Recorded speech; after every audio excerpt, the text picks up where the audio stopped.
Hey, it's Austin Bach doing my first Fate Reforged draft on Magic Online. This is my second total that I've done, but this is the first with the actual Magic client, not with a bootleg draft generator. So first pack, I only have a little bit of time to talk about it, but Silumgar the Drifting Death is a pretty nice rare, and I'm going to take it. There's a Reach of Shadows as well, but it's not that much more of a stretch to go into a blue-black card, even though the allied color combination is notably a bit of a strike against it. So there's a chance that we're shoehorned a little bit into Sultai here, but I think this card's still strong enough to warrant taking it first. So that's what I did. And this pack is significantly worse.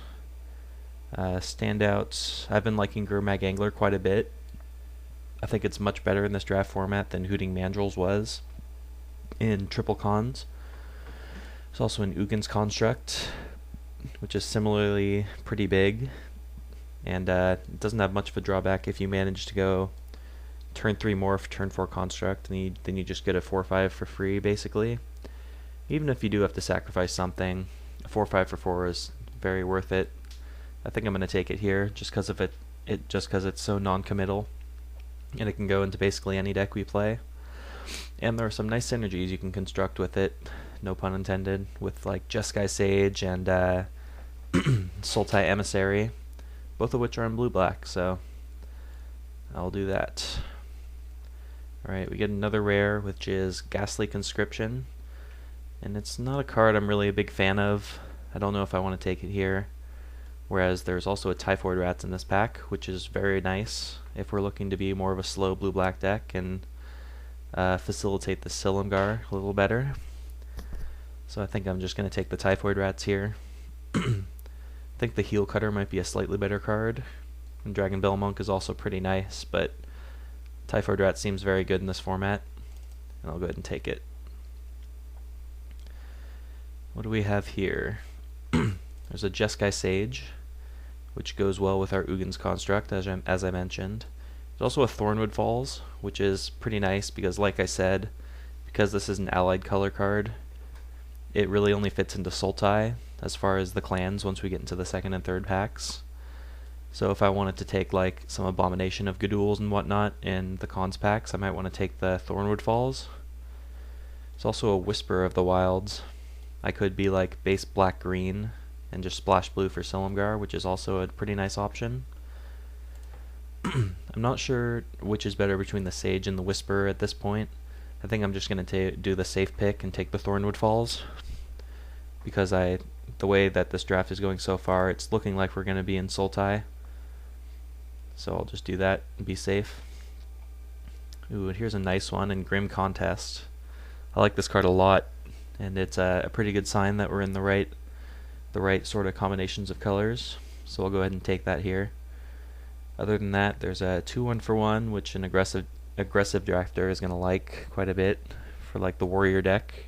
So I'll have to keep that in mind. But that's not too bad for us, because it might put someone to our left in like white-black warriors or white-red aggro or something. It's also a decent red 2-drop, which is whatever, but Grim Contest is definitely the card for us. Alright, here's another Jeskai Sage. There's also a Ride Into Being. This card is pretty good. I think it might be a little bit better than Jeskai Sage, but given that we have a little bit of internal synergy already with the Ugin's Construct, even the Grim Contest is a bit of a combo with the Sage, because it'll be a 2/2 when the fight happens. So you can fight a Morph and then get the 2-for-1 because you get to draw a card. Well, I guess it's not a 2-for-1, it's a 2-for-2. Jeskai Runemark's also decent, but you have to be more aggressive to make full use of it, so it's not for us. I'll take the Jeskai Sage. Might end up not playing it if we're not base blue-black. Like if we are base black-green, we might end up cutting it, but I think it's still worth taking here. This pack is pretty unexciting, but there is a Sultai Emissary, which is just more combos with the Ugin's Construct, so pretty nice. We haven't seen any Merciless Executioners, but that's another nice one that we'd want to take at this point. Wow, it's a pretty late Harsh Sustenance. Maybe I want to take that here. and we can like maybe splash white in our base black green deck or something. I mean, it's not like I'm missing out on anything really besides like a sideboard card. So I'll pick it up here, and maybe if we pick up enough fixing and we get like an Abzan guide or something else worth splashing, we can look into it. Ooh, Grim Contest is a nice one. So now I'm really looking for some high toughness creatures in the next packs, like Archer's Parapets and whatnot. And I'd be pretty happy with being either base black-green or black-blue, but green is probably going to be more likely, because the only real early blue card is this, which I can easily abandon if I have to, and Silumgar, which is easily splashable, since we already have a land to go along with that. Alright, another unexciting pack, but Formless Nurturing is a playable, so I'll go ahead and take that.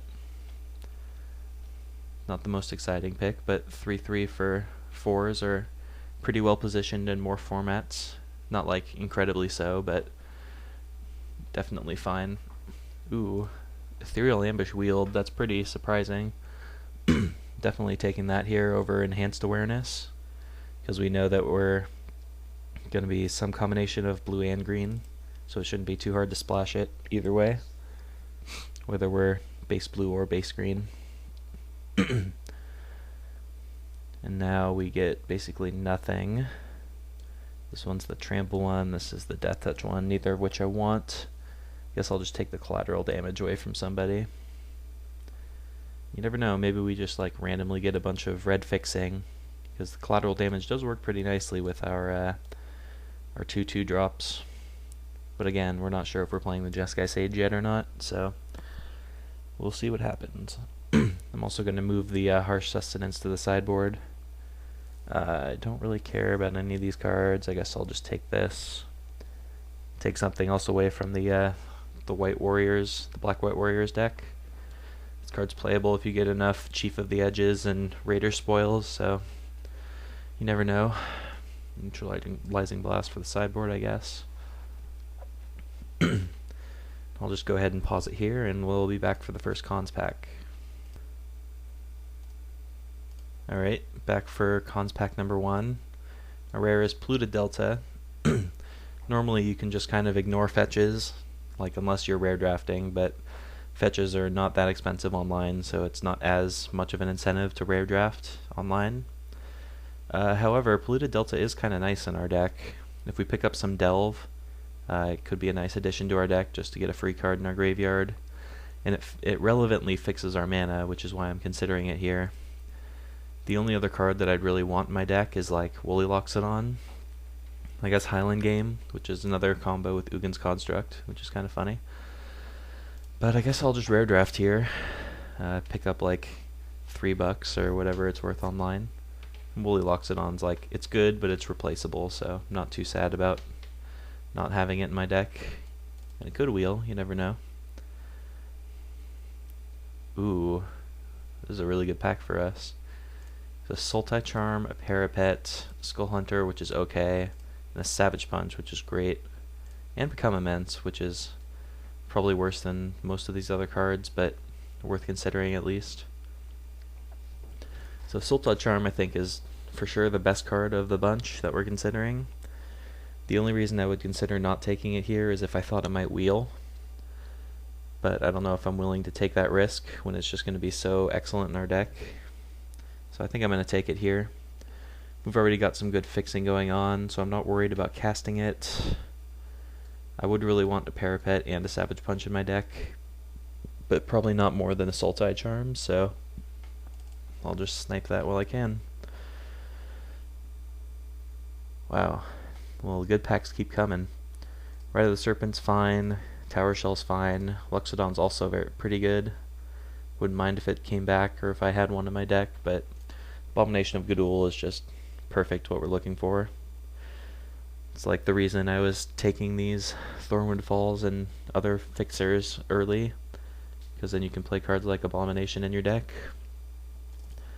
And it doesn't commit us to one side or the other as far as our base color to go along with black.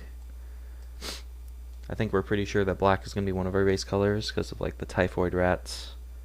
Well, I guess that's not necessarily true, but We could be like base blue-green if something goes weird, but anyway, I think I like Sultai Scavenger here. Evasion is just very important in this format. And like these decks, these grindy black-green decks are generally very good at holding down the ground, and then they just need a way to win, which is generally through the air with cards like Abomination, Sultai Scavenger, and Dragons. So I'll just pick that up here. And now we have Bitter Revelation, which is pretty good in our deck. It's not like amazing. We don't have a ton of Delve to go along with it yet, but we could pick it up later. So I'll just go ahead and pick that up here. I could take this Blossoming Sands if I thought I wanted to splash white. Like I have this Harsh Sustenance that I could try to make work, and maybe any like Abzan Charms or Abzan Guides that we pick up later. But our mana is not like amazing as is. I think I'd rather just stick to the 3-color base. So I'll just take the solid monocolor card for us. I'm a little surprised to see a Chief of the Edge here, considering that we passed some pretty good mono-white aggro cards to our left. I'm not sure what's going on there. And there's not really anything for us except like a Disdainful Stroke and a Shambling Attendance. I could hate draft here, but I think I'm just going to take the Shambling Attendance. We don't have like a ton of creatures at the moment, so I don't want to get into a situation where I'm suddenly scrambling for playables, so I guess I'll just pick this up, even though it's not the best card in the pack by a long shot. Here there's again very little for us, which is pretty surprising. I guess I'll just take a Tusked Colossadon, even though I'm not very happy about it. It's playable, it's fine. It's good in slow matchups, just a big dumb creature that's hard to get rid of. 5 toughness is pretty relevant in this format. It's like, if you just compare it to Gurmag Angler, it's significantly worse, but we don't have a Gurmag Angler, we've got Tusked Colossadon, so... Here's a Despise or an Awaken the Bear. I wouldn't be super thrilled with either in my deck, but Awaken the Bear is more likely to make the cut, so I'll just put that in the sideboard for now. And I don't think I want an Embodiment of Spring in my deck, because I'm still not sure how heavy into blue we're going to be. The only blue cards we really have are some like late game cards and a Jeskai Sage, which we might not play. I guess I'll take it here over like a mediocre 4-drop, which we already have enough of. So I'll just put that in the sideboard as well.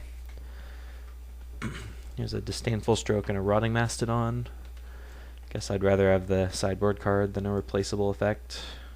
We could main deck this, you never know. I don't know if it got any better or worse in this format. So Secret Plans, how good is it in our deck right now? We have 1 Morph. We've got Formless Nurturing, we've got Ethereal Ambush. It's not great, but I guess we could maybe pick up a few more and then it becomes playable. Alright, just the last few picks here, and our deck's looking alright right now. I think we need to work on our curve a little bit, but the power is definitely there, so our work is cut out for us in pack 3.